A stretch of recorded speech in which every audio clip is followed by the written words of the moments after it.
Hey guys, कैसे हो आप सब। Welcome to my channel. I am Komalpreet Kaur and my dear students, आपका जो डिफरेंशिएबल मैनीफोल्ड्स का जो सिलेबस है उसके आगे ही मैं अब कंटिन्यू करवा रही हूँ जो हम फर्स्ट चैप्टर कर रहे थे। कुछ स्टूडेंट्स ने मुझे रिक्वेस्ट की है कि आप एक ही वीडियो में बनाकर दें सारा चैप्टर। माय डियर स्टूडेंट्स, वो काफ़ी वीडियो लंबी चली जाती है और कईयों को उसमें प्रॉब्लम आती है, इसलिए मैं इसके थोड़े थोड़े पार्ट्स करवा कर ही आपको दे रही हूँ। ठीक है जी, तो चलो स्टार्ट करते हैं। Differentiability of a function. Let F क्या है, कोई कॉन्टिन्यूस फंक्शन है on a neighbourhood of P in M.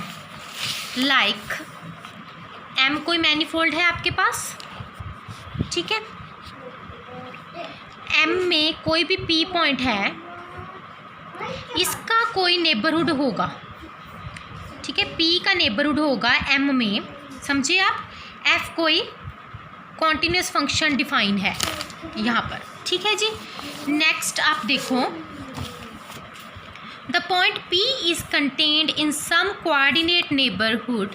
जो पॉइंट पी है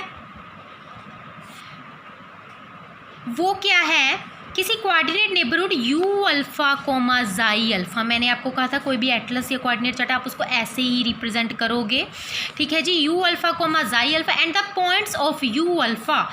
ये जो यू अल्फ़ा के जो पॉइंट्स हैं उसको हम कैसे डिटरमिन करते हैं, लोकल कोऑर्डिनेट्स के साथ। लोकल कोऑर्डिनेट्स आपको इस तरीके से मैंने आपको पहले समझाए थे कि x alpha 1 and so on ऐसे लिखते हैं हम। So f can be considered as a continuous function. तो एफ को क्या एक कंटिन्यूस फंक्शन कहेंगे एंड वेरिएबल्स के ऊपर डिफरेंशिएबल होगा। कहाँ पर, एक्स अल्फ़ा 1 एट पी। हम पी पॉइंट की बात कर रहे हैं ना, पी पॉइंट ही लेकर चले हैं, तो लोकल कोऑर्डिनेट सिस्टम में आप एट पी पॉइंट ही लेकर चलोगे हर जगह, ठीक है। और हमारा टॉपिक क्या है कि फंक्शन की डिफरेंशिएबिलिटी हम बता रहे हैं, ठीक है ना। Then we will say that F is differentiable at P. जब हम ऐसे लिख लेंगे कि एट पॉइंट पी चल रहा है आपके पास सब कुछ, तो हम क्या कहेंगे कि एफ डिफरेंशिएबल है पी के ऊपर। सपोज करो कि एफ डिफाइन कर रहे हैं on a neighbourhood V of P, जैसे मैंने आपको ये चीज़ बताई थी। कहता कि एफ को हम डिफाइन कर रहे हैं on a neighbourhood V of P. ये नेबरहुड है, उसका नाम वी रख लिया हमने इस नेबरहुड का, वी ऑफ पी। पी का जो नेबरहुड है वी, ठीक है जी। यहाँ पर एफ डिफाइन है। We shall set V intersection U alpha. अब ये जो वी है इसकी इंटरसेक्शन हम ले रहे हैं, ये जो you alpha comma xi alpha हमने लिया था ना, इसकी इसके साथ इंटरसेक्शन ले रहे हो आप, किसके equals to V alpha. Then obviously we have P belongs to V alpha. तो अगर इक्वल्स टू वी अल्फ़ा ले रहे हो, ये वी क्या है, पी का नेबरहुड ही है ना। ये वी है जो पी का नेबरहुड है ना, ठीक है जी। तो ऑब्वियसली ये कहता जो पी है वो भी वी अल्फ़ा को बिलोंग करेगा। Now on the open set जाई अल्फ़ा वी अल्फ़ा। अब हम ओपन सेट ले रहे हैं जाई अल्फ़ा ऑफ वी अल्फ़ा के ऊपर जाई अप्लाई कर रहे हो for N. Define a continuous function F alpha. एक कॉन्टीन्यूस फंक्शन एफ अल्फ़ा कर रहे हैं, कैसे डिफाइन कर रहे हैं, F alpha u1 u2 and so on un। कैसे डिफाइन कर रहे हो my dear students, F alpha ले रहे हो u1 से लेके un तक। जहाँ कहीं भी आपको ऐसी कंडीशन दिखाई देगी, आप वहाँ पर क्या अप्लाई करोगे, क्या वैल्यू पुट करोगे, एफ जाई अल्फ़ा इनवर्स एट u। अब यहाँ पर भी कुछ ऐसा नहीं है कि आपको इसको लर्न ही करना है, आपको इसका कुछ रट्टा लगाना पड़ेगा, नो नेवर।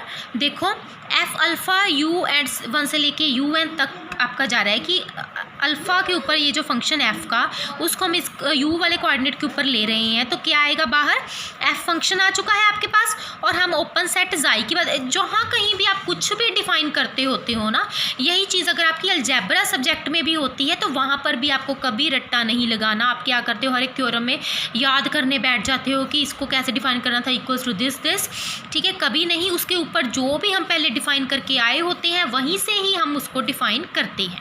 एफ फंक्शन की बात हो रही है, जो हमने लिया ही हुआ है, ठीक है जी। अब जाई वाली बात आ गई, जाई भी हमने ओपन सेट लिया हुआ है और एट यू की बात कर रहे हो, सिंपल, ठीक है। आपको याद रखना बहुत ही ज़्यादा इजी है। वेयर यू क्या चीज़ है, यू कोऑर्डिनेट सिस्टम है 1 से लेके n तक, जो कि इस ओपन सेट को बिलोंग करता है। समझ आ गया। नेक्स्ट देखो, डिफरेंशिएबिलिटी ऑफ, अभी ये तो हमने सारा जो पहले बताया वो हम डिफाइन ही किया है अब तक हमने। ये जो सारा आपका डिफरेंशिएबिलिटी ऑफ फंक्शन टॉपिक का सारा पहले वाला जो पार्ट है, इतना हाफ पार्ट, यहाँ पर हम सब चीज़ें अभी तक डिफाइन ही करके आए हैं। अब आपका जो नेक्स्ट टॉपिक शुरू होता है इस आर्टिकल के अंदर ही, नेक्स्ट पार्ट कह लो कि differentiability of F at P. अब हम एफ की डिफरेंशिएबिलिटी बताएंगे एट पी के ऊपर, समझे आप, ठीक है। तो कहता है कि एफ अल्फ़ा, ये आप चीज़ डिफाइन करा है, कहता है डिफरेंशिएबल है किसके ऊपर, X alpha 1 at P and so on X N alpha N at P. किसको बिलोंग करता है, जाई अल्फ़ा वी अल्फ़ा को बिलोंग करता है। नाउ कहता है let us suppose that, now suppose कर लो कि P is also contained in U beta. अब हमने क्या सपोज करना है कि ये जो P है, पहले हम सारा अल्फ़ा की बात करके आए हैं ना, यू अल्फ़ा, अब आप क्या ले रहे हो, अब आप बीटा ले रहे हो, पहले अल्फ़ा के अब आप बीटा ले रहे हो। सपोज कर लो कि P है जो वो यू बीटा में भी कंटेन करता है, तो आप क्या कर लो, अब इधर देखो स्टूडेंट्स, पहले आपने कैसे डिफाइन किया था, V की इंटरसेक्शन यू अल्फ़ा के साथ, समझे, किसके इक्वल थी, V अल्फ़ा के साथ ही। अब आप क्या कर रहे हो, V की इंटरसेक्शन इस यू बीटा के, पहले V की इंटरसेक्शन यू अल्फ़ा के साथ ली थी, अब V की इंटरसेक्शन किसके साथ ले रहे हो, यू बीटा के साथ। सिंपली वो किसके इक्वल आ जाएगा, पहले V अल्फ़ा के इक्वल थी, अब V बीटा के इक्वल आ जाएगी, सेम वही चीज़। And as similar in the case of v alpha, कहता कि जो हम वी अल्फ़ा में करके आए हैं सेम उसी तरीके से हम कॉन्टिन्यूस फंक्शन डिफाइन करेंगे। वहाँ पर हमने एफ अल्फ़ा किया था, यहाँ पर एफ बीटा वी हो गया। अब वहाँ पर जाई अल्फ़ा, देखो सेम वही है स्टूडेंट्स, पहले जाई अल्फ़ा वी अल्फ़ा था, अब क्या हो गया हमारे पास, जाई बीटा वी बीटा हो गया। पहले कैसे डिफाइन किया था, एफ अल्फ़ा यू पे ऊपर किया था, तो ये चीज़ आई थी। अब किसके ऊपर कर रहे हो, एफ बीटा इस वी कैपिटल वी के ऊपर कर रहे हो, जो ओपन सेट वाला लिया था। एफ जाई अल्फ़ा इन्वर्स था ना, अब जाई बीटा इन्वर्स आ गया से। तो ध्यान से देखो स्टूडेंट्स, अगर आप इतना पैराग्राफ समझ लेते हो ना, तो खुद ब खुद अल्फ़ा के लिए तो खुद ब खुद आगे की आधा आर्टिकल में जो आपका नेक्स्ट आधा पैराग्राफ है वो खुद ब खुद लिखा जाएगा, इसको देखकर ही, कुछ भी याद करने की ज़रूरत नहीं है आपको, ठीक है ना।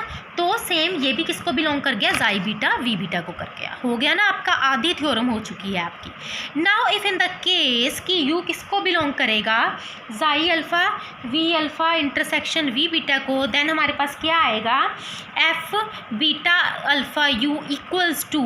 अब हमने कैसे डिफाइन कर लिया, अब दोनों चीज़ें आ गई ना, अल्फ़ा की बात भी कर ली हमने, बीटा की बात भी कर ली, तो हमारे पास क्या आ गया, F beta alpha at U equals to xi beta, बाहर बीटा आ गया, बीटा पहले है, बीटा पहले, अल्फ़ा बाद में है तो अल्फ़ा बाद में, सिंपल ऐसे याद रखो। Then F beta alpha at U क्या पॉइंट हो गया, इसकी इंटरसेक्शन में हो गया कि जाई अप्लाई कर रहे हो दोनों वीज़ के ऊपर, अल्फ़ा और बीटा की इंटरसेक्शन पर। एंड कहता फिर एफ अल्फ़ा की डेफिनेशन और एफ बीटा की डेफिनेशन, कौन सी डेफिनेशंस, ये वाली स्टूडेंट्स डेफिनेशन जो हम लिख कर आए हैं पहले। तो इनकी डेफिनेशन से क्या मिल गया हमें, एफ अल्फ़ा एट यू किसके इक्वल था, इस चीज़ के इक्वल था ना, इसमें बस वैल्यूज़ पुट करी जानी है हमने। ये किसके इक्वल था, ये देखो इधर इस चीज़ के इक्वल था ना, एफ जाई अल्फ़ा इनवर्स के ऊपर बस वैल्यू पुट की है, सिंपल हमने वैल्यू पुट कर दी आपने। नेक्स्ट अब एफ जाई अल्फ़ा इनवर्स एट यू, इसमें दोबारा से आप फिर वैल्यू पुट कर दो, एफ जाई beta inverse F beta alpha you, ये देखो एफ बीटा ये किस चीज़ के इक्वल है, यानी कि इतना पार्ट है ना, ये जो सारा का सारा, इसकी वैल्यू निकाल ली और ये उधर जाके इन्वर्स बन गया, समझे आप। इसको चाहे आप लिख लो स्टार इक्वेशन या फर्स्ट इक्वेशन, यहाँ पर आप क्या लिख दो, from star equation. Clear students. अब नेक्स्ट फिर वैल्यू पुट करेंगे हम। अब ये टोटल एफ जाई beta alpha inverse and this किसके इक्वल हो गया, आपका पूरा का पूरा एफ बीटा, इसकी वैल्यू आ गई ना हमारे पास, वी क्यों लिया है? क्योंकि वी में ये सारी चीज़ें थी, तो ये किसके इक्वल आ गया? एफ बीटा दिस थिंग के। तो कंबाइन करेंगे, therefore we have the following relation कि एफ अल्फ़ा u1 से लेके u1 तक किसके इक्वल हो गया? बीटा वाली के इक्वल, बीटा अल्फ़ा 1 से लेकर बीटा अल्फ़ा n तक। ये होगी आपकी A equation. Similarly as in the case कि अगर v बिलोंग करेगा इसकी इंटरसेक्शन को, तो सेम ऐसे सारा का सारा ऐसे प्रोसीड करेंगे। देन प्रोसीडिंग लाइक अबव हमारे पास क्या मिलेगा? जैसे यहाँ पर u था ना, बीटा हमने किसके लिए लिया था? v के ऊपर लिया था। सेम वही लिख रहे हैं सारा कुछ। वो किसके इक्वल आया था? इस चीज़ के इक्वल आया था।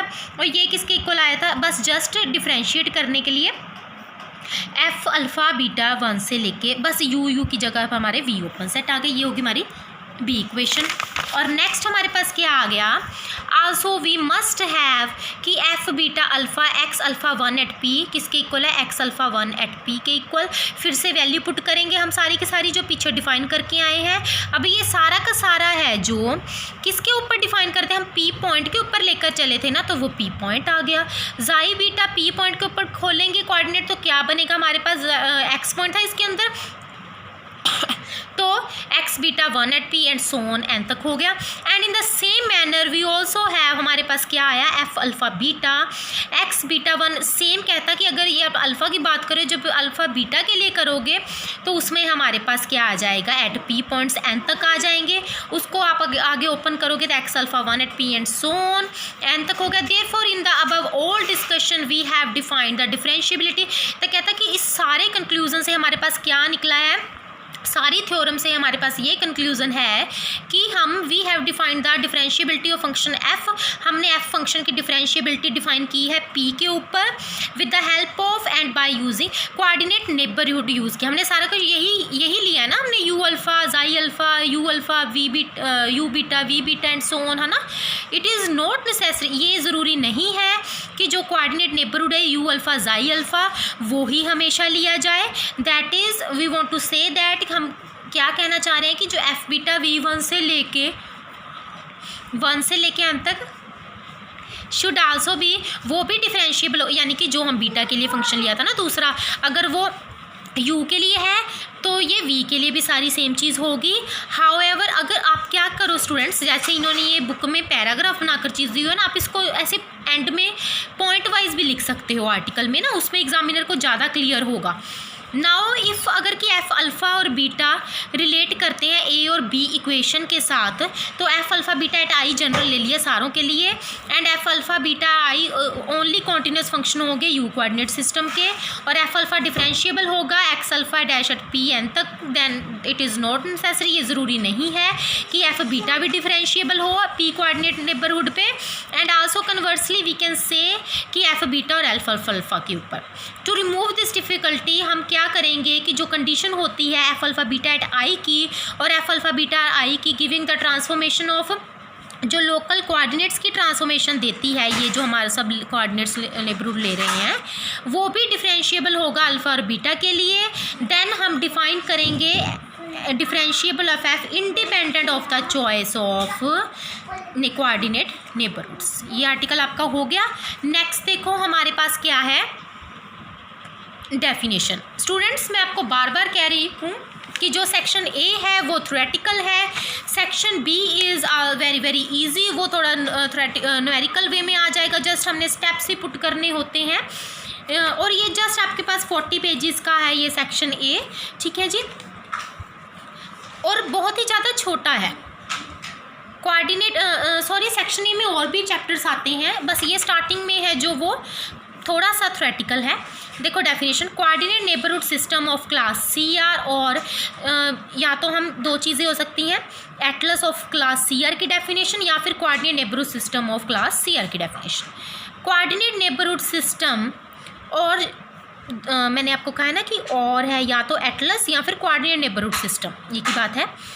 Atlas U alpha comma xi alpha का, वेयर अल्फ़ा आई को बिलोंग करता है, N dimensional topological manifold M का उसको हम atlas of class C R का कहेंगे या फिर C R coordinate neighbourhood system का कहेंगे अगर एटलस में ये वाली प्रॉपर्टी हो। कौन सी प्रॉपर्टी हो? अब वो प्रॉपर्टी आप ध्यान से देखो कि किसी अल्फ़ा और बीटा के लिए जो आई को बिलोंग करता है सच दैट कि यू अल्फ़ा और यू बीटा की इंटरसेक्शन फाई के इक्वल ना हो, एम्प्टी ना हो, तो जो फंक्शंस होते हैं F alpha beta at I या फिर अल्फ़ा पहले या फिर बीटा पहले एन वेरिएबल्स के ऊपर, जो हमें क्या बताती है? ट्रांसफॉर्मेशन बताती है लोकल कोऑर्डिनेट सिस्टम्स के बीच में या फिर चार्ट्स के बीच में, you alpha comma xi alpha और यू बीटा, यानी कि एक बार आप अल्फ़ा के लिए ले रहे हो, एक बार आप बीटा के लिए ले रहे हो, और आर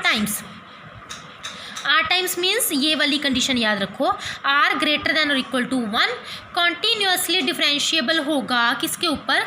ये इंटरसेक्शन तो सेम ही है आपकी, या फिर जाई बीटा के ऊपर या फिर जाई अल्फ़ा के ऊपर। ठीक है, जस्ट सिंपल ये डेफिनेशन है। नेक्स्ट डेफिनेशन देखो, सी डब्ल्यू, पहले हमने atlas of class C R पढ़ा है ना, अब क्या है? सी डब्ल्यू एटलस और C W coordinate neighbourhood system. If कहता है F alpha beta at I या फिर F beta alpha I are all सारे रियल एनालिटिक हों, देन जो एटलस है आपका U alpha comma xi alpha का अल्फ़ा बिलोंग्स टू आई, उसको हम सी डब्ल्यू एटलस या फिर सी डब्ल्यू नेबरहुड सिस्टम कहेंगे जब क्या चीज़ हो? आई 1 से लेके आता कि सारे रियल एनालिटिक हों। समझे आप? इसमें एक स्पेशल चीज़ है आपके पास, कहता कि अगर U alpha xi alpha coordinate neighbourhood system है क्लास सी आर का, R greater than equal to 1 से लेके किस कहाँ तक है? Less than equals to infinity तक, या फिर आर किसके इक्वल हो जाए? ये वाली चीज़ कह रहा है वो कि जब आर डब्ल्यू के इक्वल हो जाए। समझे आप? सी आर आर ये वाला जब डब्ल्यू के इक्वल हो जाए एक पॉइंट पर जाकर, तो हम क्या कहेंगे कि एटलस डिफाइंस एक डिफरेंशिएबल स्ट्रक्चर डिफाइन करता है क्लास सी डब्ल्यू का टोपोलॉजिकल मैनिफोल्ड एम के ऊपर। Differential manifold of class C R, differential manifold है किसका? क्लास सी आर का। इफ़ कहता है एन कोई N dimensional topological manifold M है जिसका कोऑर्डिनेट नेबरहुड सिस्टम है, या फिर हम उसको एटलस भी कहते हैं, सी आर क्लास का ऊपर हम डेफिनेशन पढ़ चुके हैं, तो हम एम को एन डिमेंशनल डिफरेंशियल मैनिफोल्ड कहेंगे या फिर सी आर मैनिफोल्ड कह देंगे। कब? अगर एन डिमेंशनल टोपोलॉजिकल मैनिफोल्ड के पास क्या हो? कोऑर्डिनेट नेबरहुड सिस्टम हो या फिर एटलस हो। समझे आप? अब है एनालिटिक मैनिफोल्ड की डेफिनेशन। कहता कि अगर इस डेफिनेशन में हमारे पास आर की जगह आर डब्ल्यू के इक्वल हो जाए तो हम क्या कहेंगे? एम को एनालिटिक मैनिफोल्ड कहेंगे। समझे आप? उसके बाद रिमार्क देखो, हमारे पास रिमार्क्स हैं 2, फिर एग्जांपल्स हैं।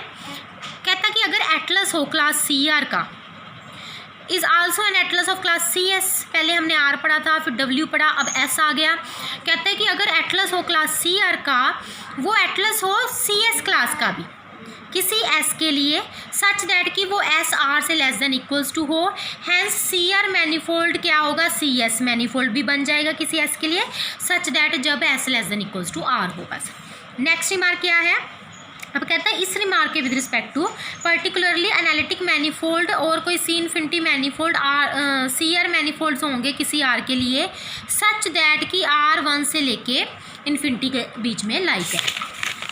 नेक्स्ट अब स्टूडेंट्स ये जो एग्जांपल्स है ना, एग्जांपल 1, एग्जांपल्स 2 एंड एग्जांपल 3, ठीक है, यहाँ तक अपना हमारा हाफ चैप्टर कंप्लीट हो जाएगा।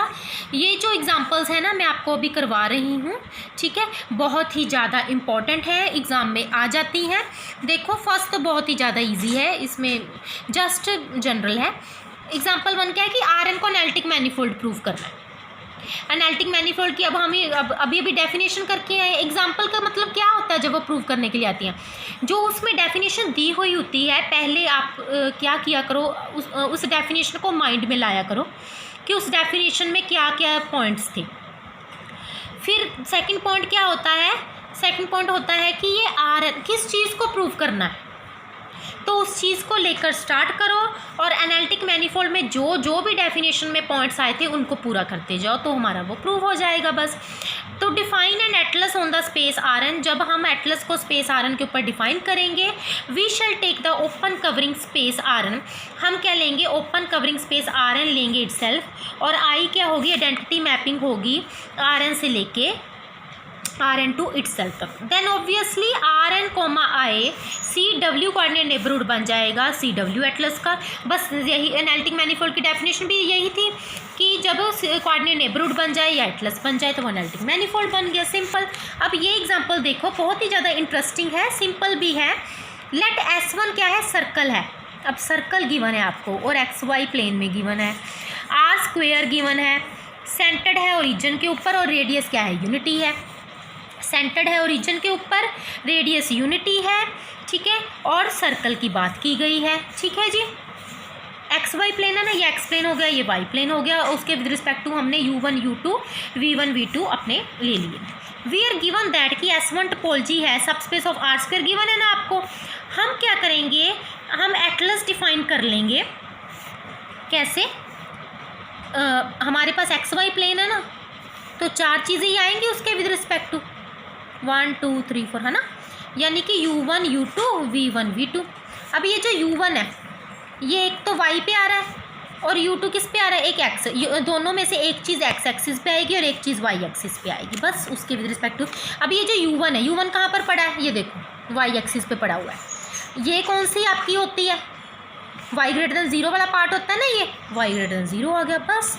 और इसको डिफाइन कर लो अच्छे से, p क्या है, XY कोऑर्डिनेट ले रहे हो आप, किसको बिलोंग करता है, S डैश को करता है, या S1 लिख लो चाहे S डैश लिख लो, ऐसे ही V1 इस सारे डिफाइन कर लो। V1 हो गया।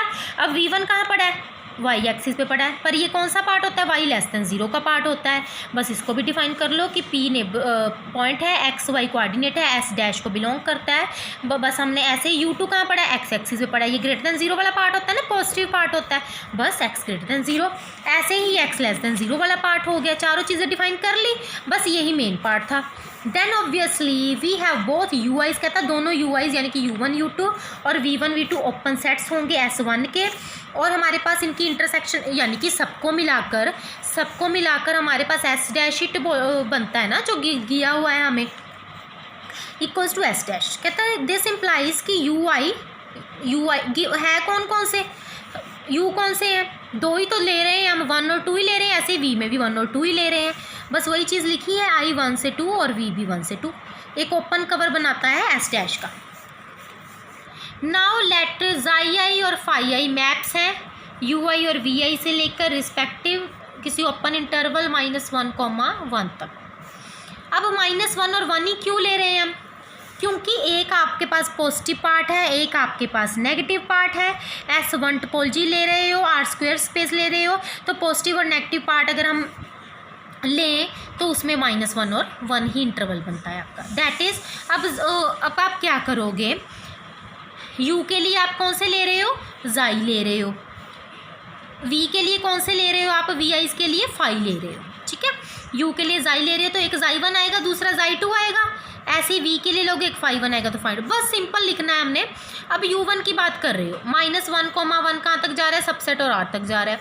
कहते हैं given by xi1 at XY, X को करता है, xi1 है U1 को इम्प्लाई कर रहा है, -1 to 1 से लेके सबसेट है R का। कैसे लिखोगे आप, U1 at X, Y equals to X। क्यों आया है ये, ध्यान से देखो, U1 में क्या था, Y ग्रेटर देन 0 था ना, ठीक है। अब यहाँ पर Y ग्रेटर देन 0 है, पॉजिटिव पार्ट तो क्या आएगा, X ही आएगा हमारे पास, सिंपल। ऐसे ही सारे लिखते जाओ। जैसे अब xi2 क्या था, xi2 मीन्स U2 वाली की बात हो रही है। अब U2 में क्या था, X पॉजिटिव पार्ट था, तो वहाँ पर क्या आएगा, टेंड्स टू Y आ जाएगा, सिंपल। अब ये सारी की सारी चीज़ भी आप इसको लिख लोगे, आपका बस सारा काम हो चुका है। क्लियरली कहता है जो मैप्स xi और phi हैं वो क्या हैं, होम्योमॉर्फिज्म्स हैं। थस S डैश क्या है, वन डायमेंशनल टोपोलॉजिकल मैनीफोल्ड है, और S क्या है, UI xi Vi phi I 1 से लेके 2 तक कोऑर्डिनेट नेबरहुड सिस्टम है और एटलस है। देयरफॉर xi1 U1 और U2 की इंटरसेक्शन और xi2 दोनों की इंटरसेक्शन कहता है किसके इक्वल है, एक J ले लिया आपने, क्या चीज़ ली है, T पॉइंट ले लिया उसमें कि वो 0 से 1 के बीच में लाई करेगा। नाउ फॉर कोई कहता है जो टी जे को बिलोंग करेगा, हमारे पास क्या F21 एट टी, टू पहले है तो Xi2, ये हमने कहाँ पर पढ़ा था, डिफरेंशिएबिलिटी ऑफ एफ फंक्शन वाले आर्टिकल में पढ़ा था कि बीटा पहले है तो बीटा, अल्फ़ा बाद में है तो अल्फ़ा अंदर, ठीक है, वो डेफिनेशन अप्लाई की है हमने।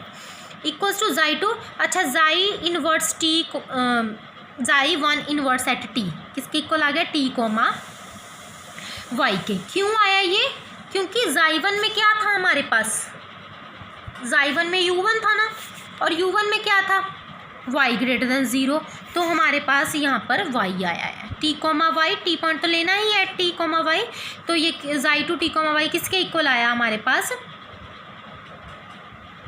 y के इक्वल आया है हमारे पास, ठीक है जी। क्योंकि ये देखो हम ऊपर लिख के आए ना Xi2 t कोमा वाई, जैसे x की जगह पर t पॉइंट किसके इम्प्लाई कर रहा है, y को कर रहा है, तो यहाँ पर y आ गया। 1 माइनस टी स्क्वायर का हाफ, ये क्या है जो आप सर्कल में लेते होते हो ना, वो वाली कंडीशन अप्लाई की है। उसके बाद एट एफ, पहले 2 पहले लिया था, अब 1 पहले ले रहे हो, ये हम ये क्यों ले रहे हैं, क्योंकि वहाँ पर हमने पढ़ा था ना एफ बीटा अल्फ़ा ले लो एक बार, और एक बार एफ अल्फ़ा बीटा ले लो, यानी कि एक बार 2 पहले ले लो 1 पीछे, एक बार 1 पहले ले लो 2 पीछे, बस, ठीक है जी, वही चीज़ करें। अब 1 बाहर आ जाएगा, 2 अंदर आ जाएगा, तो Xi2 इनवर्स टी क्या हो गया, अब Xi2 में किसको इम्प्लाई कर रहा था, Xi2 कर रहा था U2 को, ठीक है जी, और U2 में क्या था, x पॉजिटिव था, ठीक है जी, तो यहाँ पर क्या आ गया, x आ गया, समझे आप, वही चीज़ है जो हम लिख के आए पहले। अब यहाँ पर भी क्या हो गया, हाफ सर्कल वाली, ऑब्वियसली कहता है जो दोनों 2 1 और 1 2 किए हैं वो नेल्टिंग होंगे 0 से लेके 1 तक। सिमिलरली हम प्रूव कर सकते हैं बाकी सारे कोऑर्डिनेट्स के लिए, कोऑर्डिनेट ट्रांसफॉर्मेशन के लिए, वो भी नेल्टिंग होंगे। थस एस डैश क्या होगा, नेल्टिक मैनीफोल्ड। तो आपकी थ्योरम की स्टेटमेंट भी क्या बन सकती है कि टू प्रूव करो कि एस डैश मतलब कि S1 ही है ये, ठीक है ना, कि प्रूव करो एस डैश नेल्टिक मैनीफोल्ड है, तो आप ये वाली एग्जाम्पल कर सकते हो। ज़रूरी नहीं है कि आपको ये जो जैसे ये एग्जाम्पल बना के दी हुई है यही आएगी, ये भी स्टेटमेंट बन के आ सकती है। तो हम अब ध्यान से देखो स्टूडेंट्स, नेक्स्ट जो है स्फीयर इन आर क्यूब, वो 2 डायमेंशनल मैनीफोल्ड है, टोपोलॉजिकल स्पेस है, ठीक है, ये पॉइंट्स दिए हैं, पहले 2 थे ना 1 और 2, अब 3 चीज़ें आ गई आपके पास, पहले R² था, अब R³ आ गया। तो ये वाली एग्जाम्पल आप खुद ट्राई करोगे